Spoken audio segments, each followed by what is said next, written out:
বাঘটি প্রথমে বিড়ালটিকে একটি লাঠি দিয়ে বাড়ি দিয়ে বিড়ালটিকে অজ্ঞান করে ফেলে।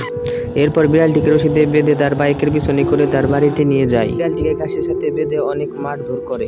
এবার বিড়ালটি তারপর থেকে ফোন করে তার বন্ধুকে বলে, হ্যাঁ বন্ধু তাড়াতাড়ি এসো, আমাকে মারতেছে। ঘোড়াটি বলে, দাঁড়াও এখনই আমি আসতেছি। এবার ঘোড়াটি তার বাইক বের করে তার বন্ধুকে বাঁচাতে চলে যায়। বাঘটি কলা খেয়ে কলার চোচাগুলো রাস্তায় ফেলে রাখে যাতে ঘোড়াটি এসে বাইক নিয়ে পড়ে যায়।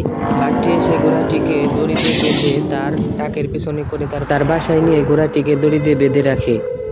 এবার বিড়ালে আবারও তার আরেক বন্ধুকে ফোন দেয়, বলে ভাল্লুককে বলে, হ্যালো বন্ধু তুমি এসো। ভাল্লুকটি বলে, হ্যাঁ হ্যাঁ বন্ধু আমি আসতেছি। এরপর ভাল্লুকটি তার হেলিকপ্টার নিয়ে তার বন্ধুদেরকে বাঁচাতে যায়। আর দুষ্ট বাঘটি তার হেলিকপ্টার থেকে গুলি মারে ভাল্লুকটিকে মারার জন্য। ভাল্লুকের হেলিকপ্টারে গুলি লেগে ভাল্লুক পড়ে যায়। এরপর ভাল্লুককে বেঁধে করে বাঘটি নিয়ে চলে যায় তার বাসায়। বাঘটির ভাল্লুকের গোশত অনেক পছন্দ ছিল, এই কারণে ভাল্লুকের গোশতগুলো কুচি কুচি করে কেটে একটি চুলার উপরে সে ভেজে রান্না করে খায়। এবার একটি সুন্দর ম্যাজিক দেখতে এই লাইক বাটনে ক্লিক করে লাইক দিন। এবার জাদু দেখতে সাবস্ক্রাইব বাটনে ক্লিক করে শেয়ার বাটনে ক্লিক করুন। এরপর ফেসবুকে চাপ দিয়ে জাদু দেখুন। বন্ধুরা, এরকম সুন্দর সুন্দর ম্যাজিক দেখতে আমাদের চ্যানেলটি সাবস্ক্রাইব করতে ভুলবেন না।